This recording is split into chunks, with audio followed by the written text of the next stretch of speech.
Hello दोस्तों, story Aditya YT में आपका स्वागत है। मेरे बेदर्द पिया पार्ट 7 चैप्टर 71 सिया का वैदिक को मुंह तोड़ जवाब देना। चित्रांग वैदिक की इस हरकत पर उसे घूरकर देखने लगता है और अपने मन में कहता है, चलो अच्छा हुआ जो आपने खुद ही बता दिया अपने बारे में, वरना मुझे सिस्टर से आपके बारे में जानने के लिए और भी ज्यादा मेहनत करनी पड़ती, लेकिन आपने खुद ही अपने बारे में बताकर मेरा काम और भी आसान कर दिया। वैदिक चित्रांग को खुद को इस तरह से देखते हुए देखकर डेविल स्माइल करता है, फिर वो सिया को उसी तरह पकड़े हुए अपनी मैग्नेटिक आवाज में आगे कहता है, चित्रांग को देखते हुए जान। उसके मुंह से फिर से जान सुनकर सिया उसे देखने लगती है और सोचने लगती है कि वैदिक के दिमाग में क्या चल रहा है। अब आगे अपनी चेयर पर बैठा सार्थक, जो कब से हैरानी वाले भाव लिए वैदिक को देख रहा था, वो बोल पड़ता है, क्या मैं कोई सपना देख रहा हूँ? उसने अबे इतना ही कहा था कि उसके बगल में बैठी दिशा जल्दी से उसके हाथ पर जोर से चिमटी काटती है। दिशा के ऐसा करते ही सार्थक की आह निकल जाती है और वो घूरकर दिशा को देखते हुए पूछता है, तुमने मुझे चिमटी क्यों काटी इतनी जोर से? सार्थक का सवाल सुनकर दिशा जल्दी से कहती है, आपने अभी कहा न कि क्या मैं कोई सपना देख रहा हूँ। बस इसलिए ही मैंने ऐसा किया, आपको ये बताने के लिए कि आप सपना नहीं देख रहे, बल्कि ये सच है, जो आप देख रहे हैं वो मैं भी देख रही हूँ। उसकी बात सुनकर सार्थक दिशा को घूर कर देखता है तो दिशा उसे क्यूट सा फेस बनाकर वैदिक को देखने का इशारा करती है। उसके इशारे को समझकर सार्थक फिर से अपनी नजरें वैदिक और सिया के ऊपर टिका देता है और बहुत ही इंटरेस्ट के साथ उन्हें देखने लगता है। वैदिक सिया को चुप देखकर फिर से सवाल करता है, जान, तुमने अपने इस मुंह बोले भाई को क्यों नहीं बताया कि मैं ही तुम्हारा हस्बैंड हूं? सिया कुछ कहती उसके पहले ही रघुवेंद्र जी बीच में बोल पड़ते हैं, तुमने कभी बताया नहीं हमें कि तुम्हारी वाइफ भी है और नहीं कभी उससे मिलवाया हमें। इतना कह वो एक डेविल स्माइल लिए वैदिक को देखते हैं। उनकी बात सुनकर वैदिक अपनी गुस्से से लाल आंखों से उनकी ओर देखता है, जैसे उन्होंने बीच में ये बोल के गुनाह कर दिया हो। रघुवेंद्र जी की बात सुनकर ईशावीर और सार्थक की हंसी छूट जाती है। सुमन जी भी उन्हें अपनी आंखें चढ़ाकर देखने लगती है। वैदिक रघुवेंद्र जी की बात सुनकर उन्हें घूरते हुए ही कहता है, क्या सच में आपको नहीं पता है या बात कुछ और है? उनकी बात सुनकर वैदिक सिया के हाथ को पकड़े हुए ही रघुवेंद्र जी के पास आता है और फिर उनकी आंखों में आंखें डालकर डेविल स्माइल करते हुए कहता है, dad meet my wife Mrs Siya Vaidik Khurana. फिर एक नज़र सबको देखते हुए अपनी बुलंद और डरा देने वाली आवाज में अपने एक एक शब्दों पर जोर देते हुए कहता है, please attention everyone, meet my wife Siya Vaidik Khurana. उसकी बात सुनकर सभी लोग एक पल के लिए हैरान हो जाते हैं, लेकिन अगले पल ही उनकी हैरानी और बढ़ जाती है जब सिया कहती हैं, लेकिन हम तो आपको जानते भी नहीं और न ही हम आपको अपना कुछ मानते हैं। इतना कह सिया अपना हाथ वैदिक की पकड़ से छुड़ा लेती है। उसकी बात सुनकर वैदिक का चेहरा एक्सप्रेशन लेस हो जाता है और वो सिया को देखते हुए कहता है, तुम्हारे मानने या न मानने से ये सच बदल नहीं जाएगा कि तुम मेरी वाइफ हो और मैं तुम्हारा हस्बैंड हूँ।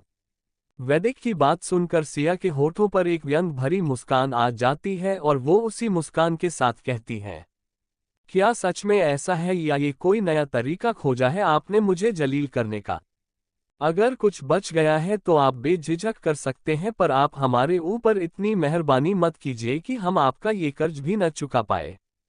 सिया की बात सुनकर सभी लोग उसे आश्चर्य से देखने लगते हैं, जैसे वो आज किसी और ही सिया को देख रहे हो। ये वो सिया तो बिल्कुल भी नहीं है, वो तो किसी की ऊंची आवाज सुनकर कौप जाया करती थी, लेकिन आज इस सिया ने वैदिक को जवाब दिया। आज तक किसी में हिम्मत नहीं हुई थी कि वो वैदिक के सामने कुछ बोल सके, लेकिन आज सिया ने वो कर दिखाया है जो किसी ने नहीं किया था। सिया की बात सुनकर वैदिक सिया के फेस को बहुत ही ध्यान से देखने लगता है। वो सिया के इस तरह बोलने से थोड़ा हैरान था, जिसे उसने अपने एक्सप्रेशन लेस चेहरे के पीछे ही छिपा रखा था। वैदिक सिया के चेहरे को गौर से देख ही रहा होता है कि तभी सिया फिर से बोलती है, हमें नहीं लगता है कि आप जैसे इतने बड़े आदमी मुझ जैसी गिरी हुई लड़की को अपनी वाइफ बनाना चाहता होगा, जिसकी औकात उसके घर में काम कर रहे नौकरों से भी कम हो या फिर उनके आसपास भी ना हो और वो उनसे भी गैर गुजरी हुई हो। सिया की आगे की बात सुनकर वैदिक के फेस एक्सप्रेशन बिल्कुल बदल जाते हैं और वो गुस्से से गरजते हुए कहता है, जान, तुम्हें किसी ने ये हक नहीं दिया है कि तुम अपने बारे में ये सब कुछ बोलो। वैदिक ने इतना ही कहा ही था कि तभी सिया फिर से बोल पड़ती है। हमें खुद के बारे में बताने के लिए किसी के हक देने या ना देने का क्या लेना देना है। जहां तक मुझे पता है किसी को भी खुद के बारे में बताने के लिए किसी हक की जरूरत नहीं होती है, उसके पास खुद ही हक होता है कि वो अपने बारे में बता सके। चैप्टर 72 एक धमाका। सिया की सारी बातें सुनकर वैदिक गुस्से से अपना आपा घिरे घिरे खोता जा रहा था। जब उससे और बर्दाश्त नहीं होता है तो वो गुस्से से चीखता है, जान अब एक और शब्द तुम्हारे मुंह से निकला तो तुम्हारी जुबान काट कर फेंक दूंगा। उसकी इतनी तेज आवाज सुनकर सिया भी सहम जाती है। वैदिक को इस तरह से सिया के ऊपर चिल्लाते हुए देखकर चित्रांग वैदिक के पास आता है और एक झटके से सिया के बाजू को पकड़कर अपने ओर खींचता है और उसके बाद वो सिया को अपने पीछे खड़ा कर खुद आगे खड़ा होकर वैदिक के हेजल ग्रीन आंखों में अपनी स्टिल ब्लू आंखों से देखते हुए कहता है, आप उन्हें हाथ तो लगा कर देखिए। उसके बाद वो वैदिक की ओर झुककर उसके कान में बहुत ही धीरे से कहता है, जिसे सिर्फ वैदिक ही सुन सकता था, आपके हाथ काटकर फेंक दूंगा। कहकर चित्रांग वैदिक से दूर होकर अपनी आंखों आग लिए वैदिक को देखता है।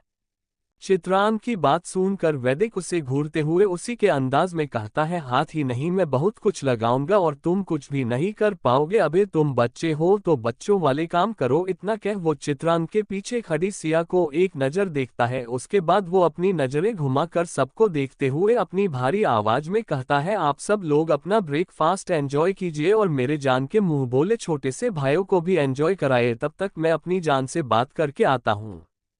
उसकी बात सुनकर चित्रांग अपनी गुस्से से धधकती आंखों से उसे देखते हुए कहता है, वो आपको अपना हस्बैंड नहीं मानती है तो आप अब उनसे कोई भी बात नहीं कर सकते हैं।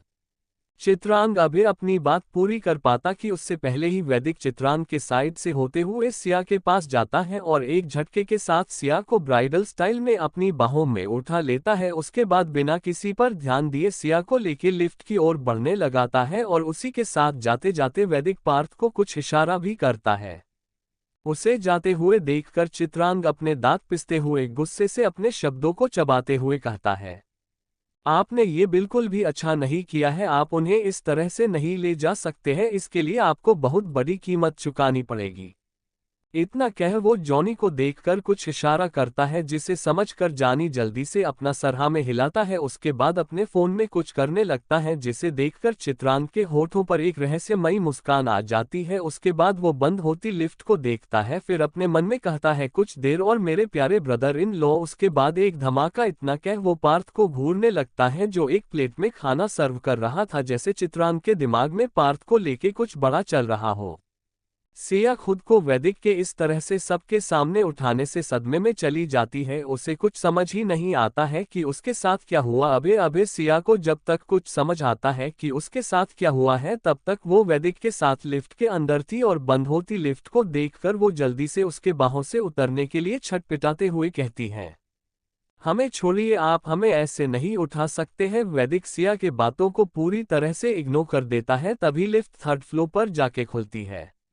लिफ्ट खुलते ही वैदिक सिया को अपने बाहों में ही थामे हुए लिफ्ट से निकलकर अपने रूम में जाता है। वैदिक रूम में पहुंचकर सिया को बेड पर बहुत ही अच्छे से लेटा देता है। उसके लेटाते ही सिया जल्दी से बेड से उठने लगती है। उसे इस तरह से देखकर वैदिक सिया को घूर कर देखते हुए कहता है, जान तुम इतनी जल्दी में क्यों हो। कहते हुए सिया को देखता है, जो अब तक अपना दोनों पैर बेड से लटका कर बैठ चुकी थी। वो जैसे ही अपना पैर फर्श पर रखने वाली होती है, वैसे ही वैदिक उसके सामने आते हुए सिया के दोनों बाजुओं के बगल में अपने दोनों हाथ रखकर उसके ऊपर झुकने लगता है, जिसे देखकर सिया थोड़ा डरते हुए पीछे की ओर झुकने लगती है। सिया को देखकर वैदिक कहता है, क्या हुआ जान, नीचे तो तुम बहुत बोल रही थी, अब क्या हुआ बोलो ना। वैदिक की बात सुनकर सिया अपनी समुद्र जैसे गहरी नीली आंखों से उसकी हेजल ग्रीन आंखों में देखते हुए बिना किसी डर के कहती है, हमें जाने दीजिए, आप सामने से हटिए, मेरे हमें नहीं रहना है आपके साथ। चैप्टर 73 किसी ने मेरे दिल को मेरे सीने से निकाल लिया हो। सिया जैसे ही जाने की बात करती है, उसकी जाने वाली बात सुनकर वैदिक सिया के ऊपर आते हुए अपने एक हाथ से उसके बाजू को कसकर पकड़ता है और दूसरे हाथ से सिया के चीन को दबाता है। उसके ऐसा करने से सिया को अपनी बाजुओं और चीन पर दर्द का एहसास होता है, लेकिन वो उस दर्द को अपने फेस पर नहीं आने देती है।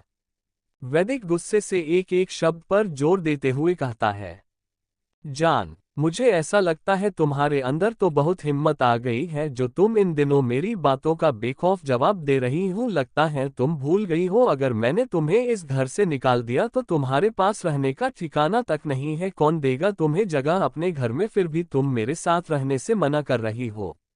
वैदिक की बात सुनकर सिया उसकी आंखों में देखते हुए अपनी धीमी सी आवाज में कहती है, हमें जरूरत नहीं है आपके इस घर की, हम बिना घर के भी रह सकते हैं। और रही बात जगह की तो वो हम खोज लेंगे, अगर नहीं मिला तो जैसे इस घर में काम करके अपने रहने और खाने का गुजारा करते हैं वैसे ही किसी और के भी घर में हम यही काम करके रह लेंगे। अगर फिर भी हमें नहीं मिला तो हम भीख मांग ले।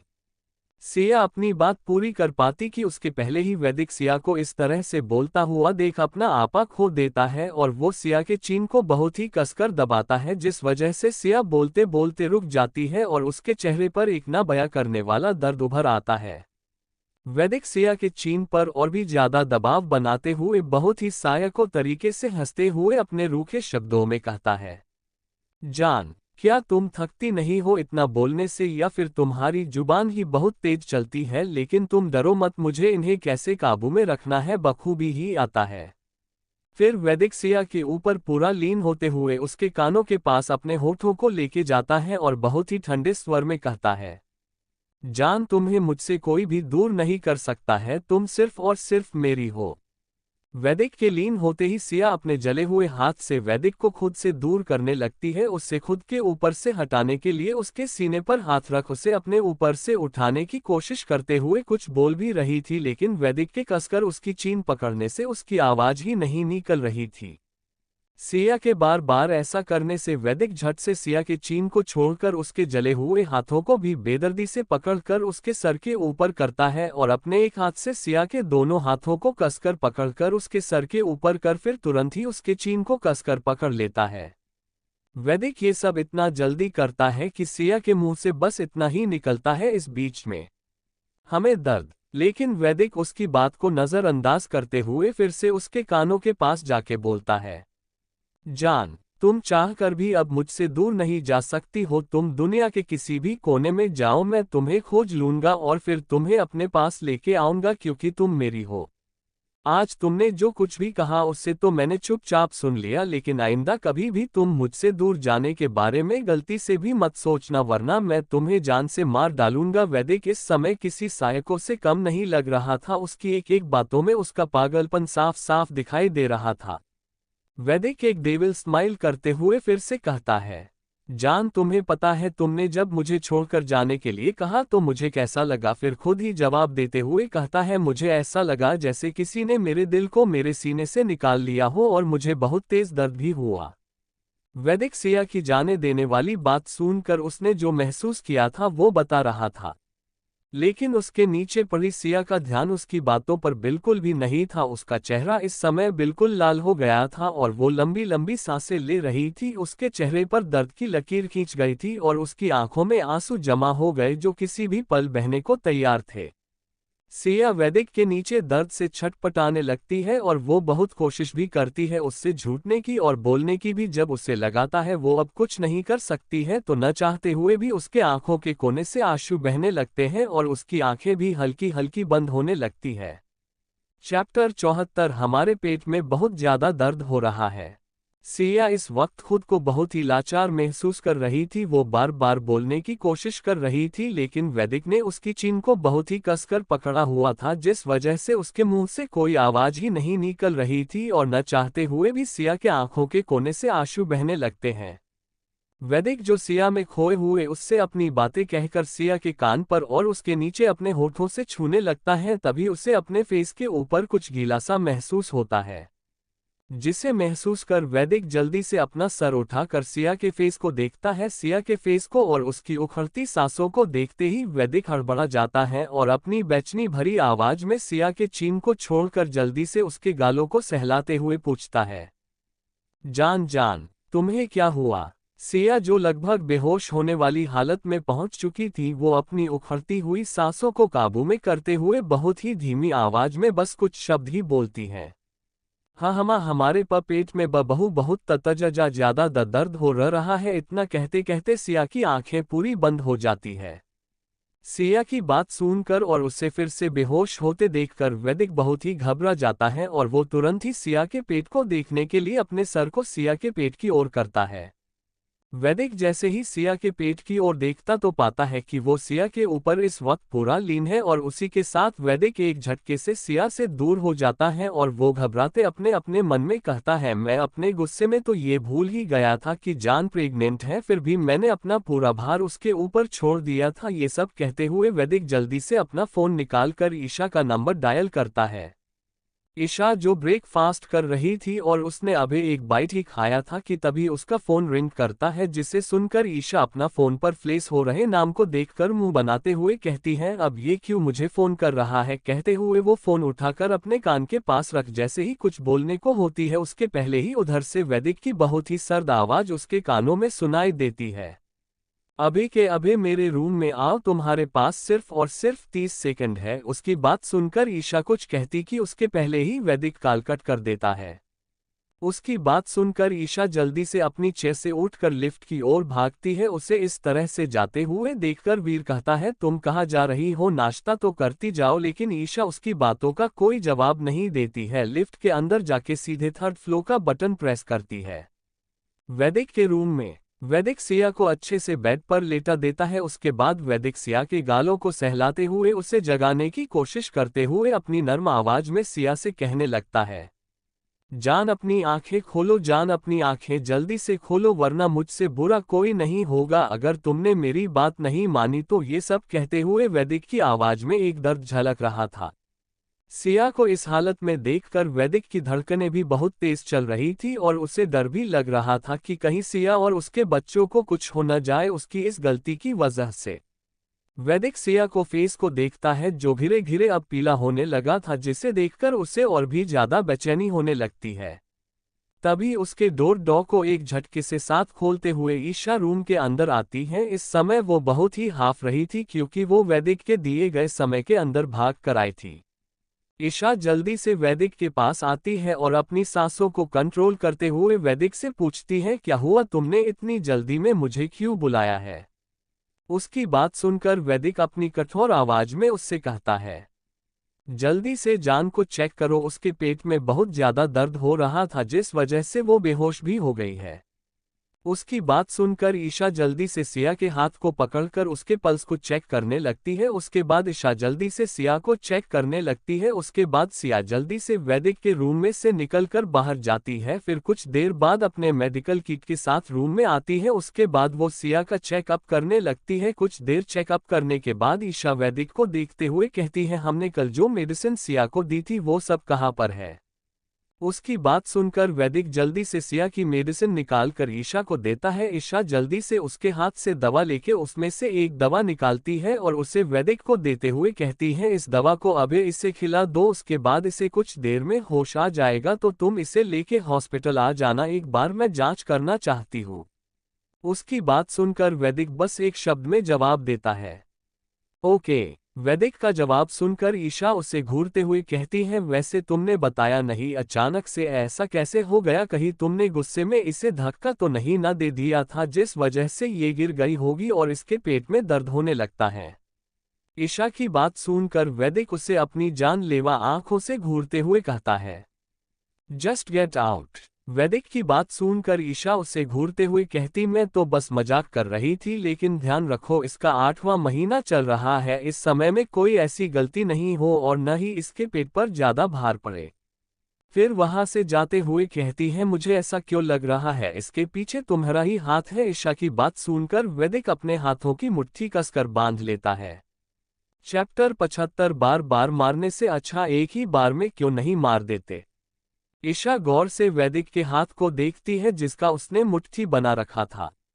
उसे देखकर ईशा वैदिक को देखते हुए आगे कहती है, वैसे मैंने उसके फेस पर और लेफ्ट हैंड पर ऑलमेट लगा दी है, तुम्हारे हाथों के निशान कुछ देर में चले जाएंगे और उसके राइट हैंड में मैंने पट्टी कर दी है क्योंकि उसके उस हाथ से खून रिस रहा था और जो जलने की वजह से छाले पड़े थे सब फट गए थे।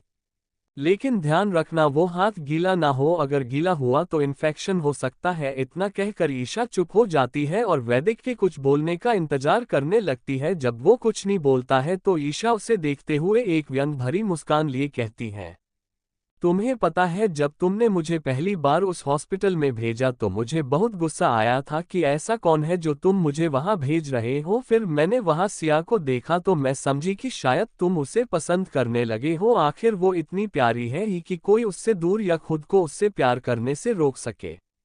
लेकिन यही मेरी सबसे बड़ी गलतफहमी थी जो तुम्हारी एक एक हरकतों से दूर होती चली गई। मैं शायद भूल गई थी वो तुम्हारे लिए कोई मायने नहीं रखती थी और शायद आज भी नहीं है और न ही कभी फ्यूचर में होगी। तुम उसे इतना टॉर्चर क्यों करते हो? तुम उसे घिरे घिरे मारते जा रहे हो और मैं एक डॉक्टर होने के नाते तुम्हें बता रही हूँ, तुम्हें फर्क पड़े या न पड़े उससे, लेकिन तुमने धीरे धीरे उसे मार दिया है। उसके सारे इमोशन भी तुमने खत्म कर दिए हैं। तुम्हें तो अब खुश हो जाना चाहिए, आखिर तुम भी तो यही चाहते होगे। फिर गुस्से से ईशा चीखते हुए कहती है, सिया को बार बार मारने से ही एक ही बार में क्यों नहीं मार देते हो? क्यों उसे इतना तड़पा रहे हो? क्या बिगाड़ा है उस मासूम ने? उसने भी तो तुमसे मजबूरी में ही शादी की थी जैसे तुमने उससे की थी। फिर भी वो तुम्हें बार बार मौका देती थी या फिर इस तलाश में रहती थी कि तुम उसे अपना लोगे, अपना नाम दोगे। लेकिन तुमने ऐसा नहीं किया बल्कि उसकी जिंदगी को जहन्नुम बनाने में कोई कसर नहीं छोड़ी। और जो तुम उसके पीठ पीछे उसकी केयर करने का हम तीनों वीर पार्थ और ईशा सामने दिखावा भी नहीं करना पड़ेगा। इतना कह ईशा बिना कुछ और कहे वहां से निकल जाती है। उसके जाने के बाद वैदिक सिया के फेस को देखता है जो इस वक्त बिल्कुल सूख चुका था। वैदिक सिया के फेस को देखते हुए उसके पास आता है और उसके फेस को ध्यान से देखता है तो पाता है सिया के चिन पर उसके 5 उंगलियों के निशान छपे हुए थे जो इस समय लाल नजर आ रहे थे। उसके बाद वो सिया के लेफ्ट हैंड को भी देखता है तो पाता है वहां भी इसके पकड़ने के निशान थे। और उसके बाद वो सिया के राइट हैंड को देखता है जिस पर ईशा ने पट्टी किया हुआ था। वैदिक सिया के उस हाथ को हल्के से उठाकर अपने हाथ में लेता है और फिर सिया के चेहरे को देखते हुए बहुत ही धीमी आवाज में कहता है, जान, आई एम सॉरी, मैंने तुम्हें फिर से हट कर दिया। मेरी ही गलती है जो मैंने अपने गुस्से को खुद पर हावी होने दिया। कहते हुए वैदिक झुककर सिया के हाथों को चूम लेता है। उसके बाद वैदिक सिया के उस हाथ को बहुत ही ध्यान से बेड पर रखता है। उसके बाद वैदिक सिया को बहुत ही ध्यान से उठाता है और खुद वो सिया के पीछे बैठकर उसे बैठा देता है। वैदिक ईशा की दी हुई दवा को लेता है और उसे सिया का मुंह खोलकर उसके मुंह में डाल देता है। फिर बेड साइड टेबल पर से पानी का ग्लास उठाकर सिया के मुंह में पानी डालता है। कुछ देर बाद वो ऐसे ही सिया को दवा खिलाने में कामयाब हो जाता है। उसके बाद वो बहुत ही आराम से सिया को बेड पर लेटा देता है। तभी उसके रूम के डोर पर नॉक होने की आवाज आती है जिसे सुनकर वो डोर ओपन करता है। डोर ओपन होते ही पार्थ अपने हाथ में खाने की ट्रे लिए आता है और उसे बहुत ही सलीके के साथ कॉफी टेबल पर रखकर रूम में से बाहर निकल जाता है बिना कोई आवाज या शोर किए। उसके जाने के बाद वैदिक एक नज़र सिया को देखता है, फिर चुपचाप वो भी आके सोफे पर बैठकर एक नज़र ब्रेकफास्ट पर डालता है। फिर सिया के फेस को देखता है। सिया को देखकर वैदिक अपने सामने लगे ब्रेकफास्ट को देखता है तो उसमें वही डिशेस थी जो वो आज के दिन खाता था और एक साइड में कुछ कटे हुए फ्रूट्स और दलिया था जिसे देखकर वैदिक तुरंत समझ जाता है कि ये सब सिया के लिए ही आया है। Chapter 76 boyfriend. वैदिक ब्रेकफास्ट को साइड में कर देता है और सिया के होश में आने का वेट करने लगता है। नीचे डाइनिंग एरिया में सब लोग अपनी अपनी जगह पर नाश्ता करने बैठे हुए थे और अब तक ईशा भी आ गई थी और पार्थ भी आके अपनी सीट पर बैठ गया था। ईशा को देखकर दिशा पूछती है, किसका कॉल था ईशा जो तुम तुरंत भाग कर गई थी और मॉम के पूछने पर भी नहीं बताया कि इतनी जल्दी में कहाँ जा रही हो? दिशा की बात सुनकर ईशा उससे झूठ बोलते हुए कहती है, वो एक इमरजेंसी कॉल आया था इसलिए गई थी। इतना कह वो अपना ब्रेकफास्ट करने लगती है। उसकी बात सुनकर दिशा अपनी आंखें गोल गोल घुमाते हुए धीरे से कहती है, कहीं इसके बॉयफ्रेंड का तो कॉल नहीं आया था और हम सब से छुपाने के लिए भाग कर गई थी। दिशा का बड़बड़ाना सार्थक और चित्रांग सुन लेते हैं क्योंकि दोनों ही उसके एक एक साइड में बैठे हुए थे। सार्थक दिशा की बात सुनकर उसके ओर झुकते हुए कहता है, तुम्हारा दिमाग बहुत चलता है जो तुम कुछ भी बकती रहती हो। सार्थक की बात सुनकर दिशा अपने मुंह को फुलाते हुए उससे पूछती है, आपने सुन लिया? दिशा की बात सुनकर सार्थक बस उसे एक स्माइल पास कर देता है जिसका साफ साफ मतलब था कि उसने सुन लिया है। दिशा के दूसरी साइड में बैठा चित्रांग उसकी बात सुनकर अपने हाथों की मुट्ठी को भींच लेता है और घूर कर अपने सामने बैठी ईशा को अपनी गुस्से भरी नजरों से देखने लगता है। उसे देखकर ऐसा लग रहा था कि जैसे उसे दिशा की बात सुनकर बिल्कुल भी अच्छा नहीं लगा है। और उसी तरह ईशा को घूरते हुए अपने मन में कहता है, बॉयफ्रेंड इंटरेस्टिंग। इतना कह वो अपने राइट हैंड हाथ में पकड़े स्पून को और भी ज्यादा कसकर पकड़ लेता है। कुछ देर में सब लोग अपना नाश्ता खत्म कर कर अपने अपने काम पर चले जाते हैं। सार्थक और रघुवेंद्र जी अपने ऑफिस के लिए निकल गए थे। ईशा हॉस्पिटल जाने के लिए अपने रूम में तैयार होने चली जाती है। पार्थ और वीर भी खुराना एम्पायर के लिए निकल जाते हैं। अब वहां पर सिर्फ और सिर्फ सुमन जी, दिशा, चित्रांग, जॉनी और पीटर ही बचे हुए थे। सुमन जी उन तीनों को देखकर कहती है, हम आप तीनों को आपका कमरा दिखा देते हैं, चलिए हमारे साथ, और जब तक आप सब यहाँ रहेंगे तब तक आप सब अपने अपने रूम में रहिएगा। कहते हुए वो लिफ्ट की ओर बढ़ जाती है और उनकी बात सुनकर वो तीनों भी उनके पीछे लिफ्ट में बढ़ जाते हैं। कुछ देर में लिफ्ट आके फर्स्ट फ्लोर पर रुकती है। उसके बाद सुमन जी बाहर आती हैं, तभी उन्हें सामने से आती हुई मीठी दिखती है। उसे देखकर सुमन जी उसे आवाज देती है, मीठी। सुमन जी की आवाज सुनकर मीठी उनके पास आती हैं और बहुत ही रेस्पेक्ट के साथ अपनी मीठी सी आवाज में कहती हैं, यस मैडम। उसकी आवाज सुनकर जॉनी और पीटर, जो आपस में इशारे से कुछ बातें कर रहे थे, दोनों एक साथ उसे देखते हैं। जॉनी तो उसे एक नज़र ऊपर से नीचे तक देखकर अपनी नज़रें उससे फेर लेता है, लेकिन पीटर तो उसे अभी भी खोए हुए ही देख रहा था। सुमन जी मीठी को देखते हुए कहती है, मीठी तुम जॉनी और पीटर को उनका रूम दिखा दो, तब तक मैं चित्रांग को उनका रूम दिखाकर आती हूँ। और हाँ, दोनों से पूछ भी लेना, अगर उन्हें कुछ चेंज चाहिए रूम तो उसे उनके हिसाब से करा देना। सुमन जी की बात सुनकर मीठी जी मैडम कहते हुए जॉनी और पीटर को अपने पीछे आने का इशारा करके आगे बढ़ने लगती है। उनके जाने के बाद सुमन जी चित्रांग को देखते हुए कहती है, आप हमारे साथ चलिए, आपका रूम सेकंड फ्लोर पर है। कहते हुए वो एक बार फिर से लिफ्ट के अंदर बढ़ जाती है और उनके पीछे चित्रांग भी किसी आज्ञाकारी बच्चे की तरह चल देता है। कुछ देर में सुमन जी सेकंड फ्लोर पर एक रूम के सामने आके रुकती हैं और चित्रांग को देखते हुए कहती हैं, चित्र बेटा ये आपका रूम है। कहते हुए डोर ओपन करते हुए उस रूम के अंदर जाती है। चित्रांग भी उनके पीछे रूम के अंदर चला जाता है। रूम अंदर से एकदम लग्जरियस लग रहा था, हर एक चीज सलीके से रखी हुई थी अपनी जगह पर। सुमन जी चित्रांग को देखते हुए कहती हैं, चित्र बेटा अगर आपको इस कमरे में कुछ पसंद नहीं आया होगा तो आप हमें बता दीजिए, हम उसे चेंज करा देंगे। सुमन जी की बात सुनकर चित्रांग एक नज़र पूरे रूम को देखता है, फिर सुमन जी को देखते हुए बहुत ही सॉफ्ट वॉइस में कहता है, नहीं आंटी, कुछ भी चेंज करने की जरूरत नहीं है, सब कुछ अच्छा है। Chapter 77 bomb blast. वैदिक का गुस्सा। सिया का वैदिक के बातों का जवाब न देना। उसका जवाब सुनकर सुमन जी मुस्कुराते हुए कहती हैं, ठीक है बेटा, मैं जाती हूँ, तुम भी रेस्ट करो। अब इतना कह सुमन जी रूम में से बाहर निकल जाती है। उन्हें जाते हुए देखकर चित्रांग जल्दी से डोर के पास आता है डोर लॉक करने के लिए, तभी उसकी नज़र अपने सामने वाले रूम में से निकलती हुई ईशा पर जाती है, जो अपने रूम में से तैयार होकर एक हाथ में मेडिकल किट लिए बाहर आ रही थी। उसे देखकर चित्रांग अपने मन में कहता है, तो ये इस रूम में रहती है। कहते हुए उसके होठों पर डेविल स्माइल आ जाती है और वो डोर लॉक कर रूम में आ जाता है। तभी उसके फोन पर एक नोटिफिकेशन आता है, जिसकी आवाज सुनकर चित्रांग अपने पॉकेट से फोन निकालकर देखता है तो उस पर जॉनी का ही मैसेज था, जिस पर लिखा था, बॉस काम हो गया है। उस मैसेज को देखकर चित्रांग डेविल स्माइल करते हुए बेड पर लेट जाता है।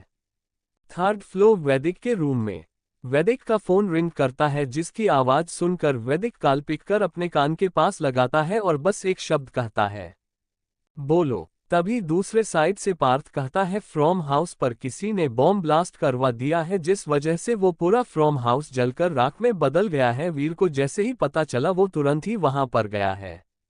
पार्थ की बात सुनकर वैदिक गुस्से से बौखला जाता है और अपना फोन फर्श पर जोर से फेंक देता है। उसके ऐसा करते ही फोन टूटकर कई टुकड़ों में फर्श पर बिखर जाता है। वैदिक गुस्से से दांत पीसते हुए कहता है, किसकी इतनी हिम्मत हो गई है जो मुझसे पंगा ले रहा है। उसने फ्रॉम हाउस में आग नहीं बल्कि अपनी चिता में आग लगाया है और बहुत जल्द ही मैं उसे भी राख में मिला दूंगा। वैदिक इतना कहे एक नज़र सिया की ओर डालता है तो पाता है सिया को होश आ चुका था और वो बेड से उठने की कोशिश कर रही थी। सिया के फेस को देखते ही वैदिक अपने गुस्से को भूल जाता है और जल्दी से उसके पास जाकर सिया की बैठने में मदद करता है। वैदिक सिया को अच्छे से बिठाकर सिया के गालों को अपने दोनों हाथों में भरकर झुककर सिया के फोरहेड पर एक लाइट किस करता है। उसके ऐसा करते ही सिया अपनी आंखें बंद कर लेती है क्योंकि ये पहली बार था जब वैदिक ने उसे ऐसे किस किया था। सिया के हिसाब से वैदिक सिया को लाइट किस करके उससे दूर होता है और उसी तरह से उसके गालों को अपने हाथों में भरे हुए ही अपनी सॉफ्ट वॉइस में सिया को बुलाता है। जान। उसकी आवाज सुनकर सिया झट से अपनी आंखें खोलती है और वैदिक की हेजल ग्रीन आंखों में देखने लगती है जिनमें इस वक्त उसके लिए फिक्र साफ साफ नजर आ रही थी, लेकिन सिया उसे इग्नोर करते हुए अपना सर तुरंत ही नीचे की ओर झुका लेती है। उसे इस तरह से देखकर वैदिक बहुत ही सॉफ्ट आवाज में फिर से एक बार सिया से पूछता है, जान अब तुम कैसी हो, क्या अभी भी तुम्हें कहीं दर्द हो रहा है। वैदिक की बातों में सिया के लिए फिक्र साफ साफ नजर आ रहा था, लेकिन इस बार भी सिया वैदिक को नहीं देखती है और न ही उसके सवालों का जवाब देती है। सिया को देखकर ऐसा लग रहा था जैसे उसे वैदिक के इन सवालों में कोई इंटरेस्ट ही न हो। सिया को कोई जवाब ना देते हुए देखकर वैदिक को फिर से गुस्सा आने लगता है और वो अपना हाथ सिया के गालों पर से हटाकर फिर से सिया के चीन को पकड़ने के लिए अपने हाथ को आगे बढ़ता है। तभी उसे सिया के चीन पर अपने उंगलियों के निशान दिखाई देते हैं, जिन्हें देखकर वो अपनी मुट्ठी बांधकर खुद को शांत करते हुए सिया से बहुत ही पोलाइटली बोलता है, जान। लेकिन फिर भी सिया उसकी ओर नहीं देखती है, बल्कि वो इस बार अपने राइट हैंड को बहुत ही ध्यान से देख रही थी जिसपे कुछ देर पहले ही ईशा ने पट्टी किया था। वैदिक सिया के जवाब न देने से उसे गौर से देखता है और उसकी नजरों का पीछा करते हुए वो भी देखता है तो उसकी भी नजर सिया के जले हुए हाथ पर चली जाती है। सिया को एक तक उसे हाथ को देखते हुए वैदिक धीरे से सिया के उस हाथ को बहुत ही आराम से अपने हाथ में लेते हुए कहता है, क्या अभी भी दर्द हो रहा है। वैदिक की इस बात को सुनकर इस बार सिया वैदिक की ओर देखती है और उसकी हेजल ग्रीन आंखों में अपने समंदर जैसी नीली आंखों से देखते बिना किसी भाव के वैदिक को जवाब देते हुए ही उससे सवाल करती है। दर्द तो उन्हें होता है जिनमें जान होती है, बेजान चीजों को दर्द भी होता है क्या जो हमें होगा। सिया की बातों को क्या जवाब देगा वैदिक। जॉनी का मैसेज देखकर चित्रांग क्यों डेविल स्माइल कर रहा था। क्या इस ब्लास्ट के पीछे चित्रांग का हाथ है या फिर किसी और का हाथ है। वीर पता कर पाएगा कि किसने बॉम्ब ब्लास्ट कराया है। Chapter 78 bomb blast. वैदिक का गुस्सा और सिया का वैदिक को इग्नोर करना। उसका जवाब सुनकर सुमन जी मुस्कुराते हुए कहती हैं, ठीक है बेटा मैं जाती हूँ, तुम भी रेस्ट करो। अब इतना कह सुमन जी रूम में से बाहर निकल जाती है। उन्हें जाते हुए देखकर चित्रांग जल्दी से डोर के पास आता है डोर लॉक करने के लिए। तभी उसकी नज़र अपने सामने वाले रूम में से निकलती हुई ईशा पर जाती है जो अपने रूम में से तैयार होकर एक हाथ में मेडिकल किट लिए बाहर आ रही थी। उसे देखकर चित्रांग अपने मन में कहता है, तो ये इस रूम में रहती है। कहते हुए उसके होठों पर डेविल स्माइल आ जाती है और वो डोर लॉक कर रूम में आ जाता है। तभी उसके फोन पर एक नोटिफिकेशन आता है जिसकी आवाज सुनकर चित्रांग अपने पॉकेट से फोन निकालकर देखता है तो उस पर जॉनी का ही मैसेज था जिस पर लिखा था, बॉस काम हो गया है। उस मैसेज को देखकर चित्रांग डेविल स्माइल करते हुए बेड पर लेट जाता है। थर्ड फ्लोर वैदिक के रूम में वैदिक का फोन रिंग करता है जिसकी आवाज सुनकर वैदिक कॉल पिक कर अपने कान के पास लगाता है और बस एक शब्द कहता है, बोलो। तभी दूसरे साइड से पार्थ कहता है, फ्रॉम हाउस पर किसी ने बॉम्ब ब्लास्ट करवा दिया है जिस वजह से वो पूरा फ्रॉम हाउस जलकर राख में बदल गया है। वीर को जैसे ही पता चला वो तुरंत ही वहां पर गया है। पार्थ की बात सुनकर वैदिक गुस्से से बौखला जाता है और अपना फोन फर्श पर जोर से फेंक देता है। उसके ऐसा करते ही फोन टूटकर कई टुकड़ों में फर्श पर बिखर जाता है। वैदिक गुस्से से दांत पीसते हुए कहता है, किसकी इतनी हिम्मत हो गई है जो मुझसे पंगा ले रहा है। उसने फ्रॉम हाउस में आग नहीं बल्कि अपनी चिता में आग लगाया है और बहुत जल्द ही मैं उसे भी राख में मिला दूंगा। वैदिक इतना कहे एक नज़र सिया की ओर डालता है तो पाता है सिया को होश आ चुका था और वो बेड से उठने की कोशिश कर रही थी। सिया के फेस को देखते ही वैदिक अपने गुस्से को भूल जाता है और जल्दी से उसके पास जाकर सिया की बैठने में मदद करता है। वैदिक सिया को अच्छे से बिठाकर सिया के गालों को अपने दोनों हाथों में भरकर झुककर सिया के फोरहेड पर एक लाइट किस करता है। उसके ऐसा करते ही सिया अपनी आंखें बंद कर लेती है क्योंकि ये पहली बार था जब वैदिक ने उसे ऐसे किस किया था। सिया के हिसाब से वैदिक सिया को लाइट किस करके उससे दूर होता है और उसी तरह से उसके गालों को अपने हाथों में भरे हुए ही अपनी सॉफ्ट वॉयस में सिया को बुलाता है। जान। उसकी आवाज सुनकर सिया झट से अपनी आंखें खोलती है और वैदिक की हेजल ग्रीन आंखों में देखने लगती है, जिनमें इस वक्त उसके लिए फिक्र साफ साफ नजर आ रही थी, लेकिन सिया उसे इग्नोर करते हुए अपना सर तुरंत ही नीचे की ओर झुका लेती है। उसे इस तरह से देखकर वैदिक बहुत ही सॉफ्ट आवाज में फिर से एक बार सिया से पूछता है, जान अब तुम कैसी हो, क्या अभी भी तुम्हें कहीं दर्द हो रहा है? वैदिक की बातों में सिया के लिए फिक्र साफ साफ नजर आ रहा था, लेकिन इस बार भी सिया वैदिक को नहीं देखती है और न ही उसके सवालों का जवाब देती है। सिया को देखकर ऐसा लग रहा था जैसे उसे वैदिक के इन सवालों में कोई इंटरेस्ट ही न हो। सिया को कोई जवाब ना देते हुए देखकर वैदिक को फिर से गुस्सा आने लगता है और वो अपना हाथ सिया के गालों पर से हटाकर फिर से सिया के चीन को पकड़ने के लिए अपने हाथ को आगे बढ़ता है। तभी उसे सिया के चीन पर अपने उंगलियों के निशान दिखाई देते हैं, जिन्हें देखकर वो अपनी मुट्ठी बांधकर खुद को शांत करते हुए सिया से बहुत ही पोलाइटली बोलता है, जान। लेकिन फिर भी सिया उसकी ओर नहीं देखती है, बल्कि वो इस बार अपने राइट हैंड को बहुत ही ध्यान से देख रही थी, जिसपे कुछ देर पहले ही ईशा ने पट्टी किया था।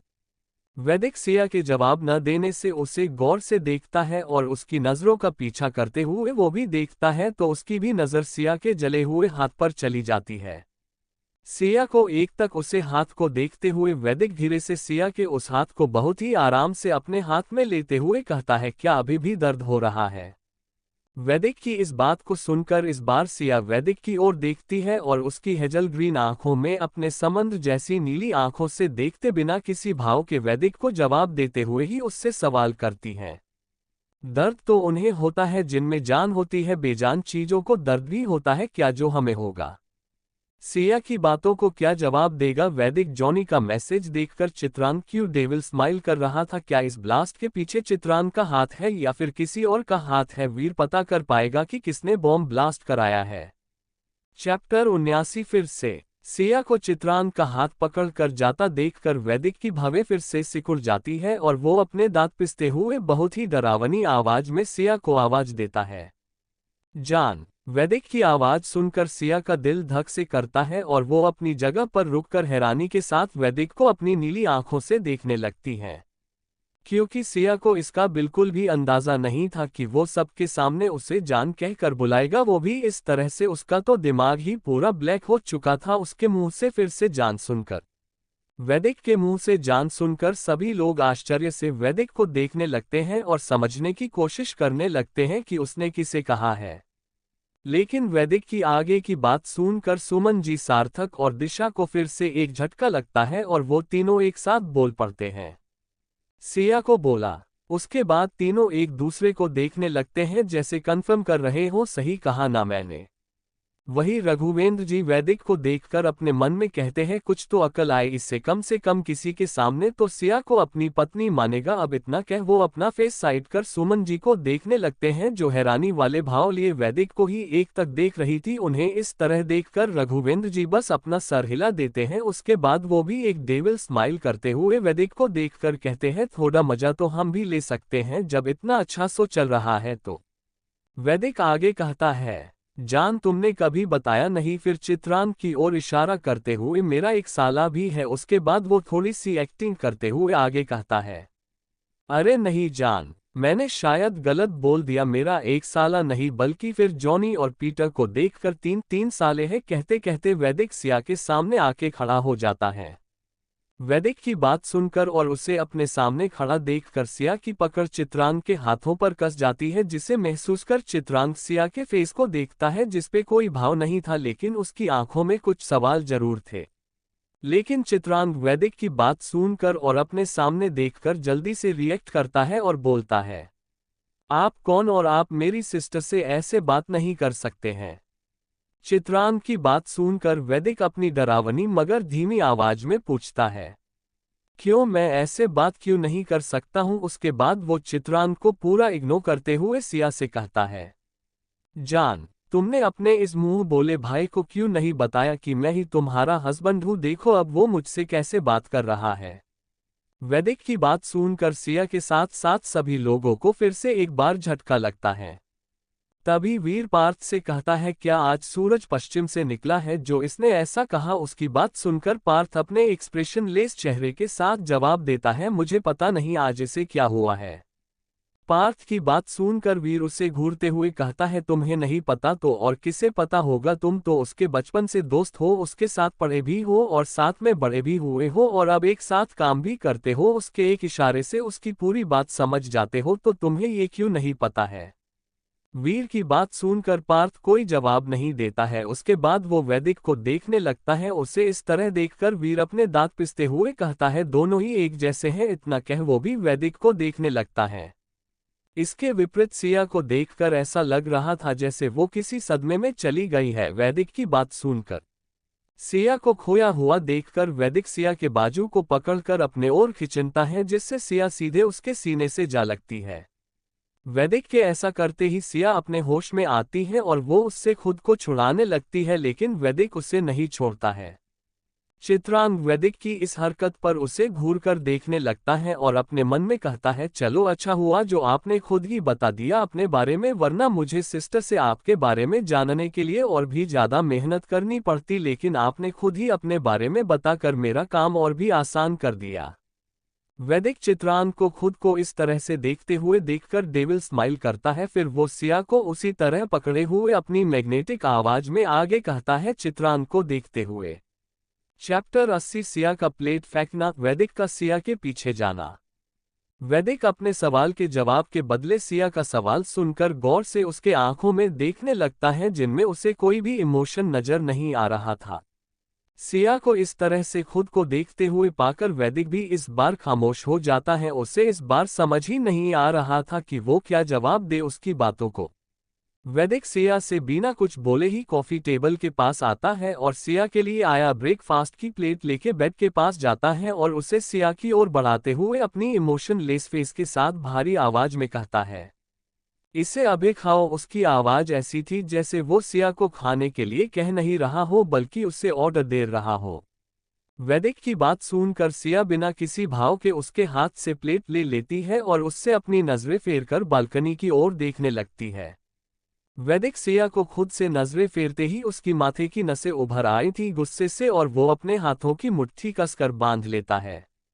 सिया वैदिक से नजरें फेरे हुए ही अपनी नजरें अपने हाथ में लिए प्लेट पर कर लेती है और उसे देखने लगती है। सिया प्लेट में रखी चीजों को देखकर अजीब से मुंह बनाने लगी थी और ऐसे ही देखते हुए करीब 5 मिनट बीत जाते हैं, लेकिन सिया अभी तक कुछ भी नहीं खाती है। उसे इस तरह से देखकर वैदिक उसे घूरते हुए अपनी सर्द आवाज में कहता है, जाना शब्द पर जोर देते हुए, मैंने तुम्हें ये प्लेट देखकर मुंह बनाने के लिए नहीं बल्कि प्लेट में रखे चीजों को खाने के लिए दिया है। उसकी बात सुनकर सिया कुछ कहती उसके पहले ही वो अपने हाथ में पकड़ी प्लेट को एक झटके के साथ फर्श पर फेंककर अपने लेफ्ट हैंड को अपने मुंह पर रखकर जल्दी से बेड पर से उतरकर सीधे वॉशरूम की ओर भागती है। वैदिक पहले तो सिया के इस तरह से प्लेट को फर्श पर फेंकते हुए देखकर गुस्से से उसे कुछ कहने जाता है, लेकिन दूसरे ही पल सिया को इस तरह से वॉशरूम की ओर भागते हुए देखकर उसकी भवें सिकुड़ जाती है और वो भी बिना देर किए सिया के पीछे अपने लंबे लंबे कदमों से वॉशरूम के अंदर चला जाता है। वॉशरूम के अंदर वैदिक जब अंदर आता है तो उसकी नजर सिया के ऊपर जाती है, जो वॉश बेसिन के पास अपने फेस को लटकाए हुए उल्टियां कर रही थी। सिया तरह से देखकर वैदिक जल्दी से उसके पीछे जाके उसकी पीठ को सहलाने लगता है। कुछ देर उल्टी कर लेने के बाद सिया अपने फेस को वॉश करने के लिए अपने दोनों हाथों को ऊपर कर करती है उनमें पानी लेने के लिए, लेकिन तभी उसकी नज़र अपने राइट हाथ में बंदी पट्टी पर जाती है, जिसे देखकर सिया अपने राइट हैंड को नीचे कर लेती है और वो अपने लेफ्ट हैंड को जैसे ही आगे बढ़ाती है तभी उसे अपने फेस पर वैदिक के गीले हाथ महसूस होते हैं, जिसे महसूस कर सिया अपने हाथ को रोक लेती है। वैदिक सिया को अपने हाथ को देखते हुए देखकर जल्दी से अपने सेंस में आता है और खुद ही आगे बढ़कर अपने हाथ से सिया के फेस को साफ करने लगता है। सिया का फेस साफ कर लेने के बाद वैदिक वॉशरूम के अंदर रखे हुए एक छोटे से तौलिया को लेता है और उससे सिया के फेस को साफ करता है। उसके बाद उसे बकेट में फेंक देता है। सिया के फेस को तौलिया से साफ करने के बाद वैदिक सिया के फेस को देखता है, जो बहुत ज्यादा उल्टी करने की वजह पीले पड़ गए थे। वैदिक सिया को एक नज़र देखकर उसे अपनी बाहों में उठा लेता है। उसके ऐसा करते ही सिया गिरने के डर से वैदिक के कंधे को अपने लेफ्ट हैंड से पकड़ लेती है। उसे डरते हुए देखकर वैदिक के होठों पर एक ना बयां करने वाली हंसी तैर जाती है, जिसे वो जल्द ही छुपा लेता है और वैसे ही सिया को अपने बाहों में लिए हुए ही वॉशरूम में से बाहर आता है। वैदिक सिया को अपने बाहों में ही लिए हुए ही सोफे के पास आता है और बहुत ही आराम से सिया को सोफे पर बैठा देता है और खुद भी उसके बगल में बैठ जाता है। वैदिक कॉफी टेबल पर रखे हुए बाउल्स जो ढके हुए थे और एक खाली प्लेट को देखता है जिनमें उसके लिए नाश्ता था। उन बाउल्स को देखने के बाद वैदिक उन बाउल्स पर से उनके ढक्कन को हटाता है। उसके बाद उस खाली प्लेट में उन बाउल्स में रखे हुए खाने को प्लेट में एक एक कर निकालता है। वैदिक ये सब किसी प्रोफेशनल की तरह कर रहा था। उसे देखकर ऐसा लग रहा था जैसे वो बहुत ही माहिर है खाना सर्व करने में। Thank you. आपको नोवेल कैसा लगा कमेंट करें। नेक्स्ट पार्ट देखने के लिए चैनल को सब्सक्राइब करें। Thank you.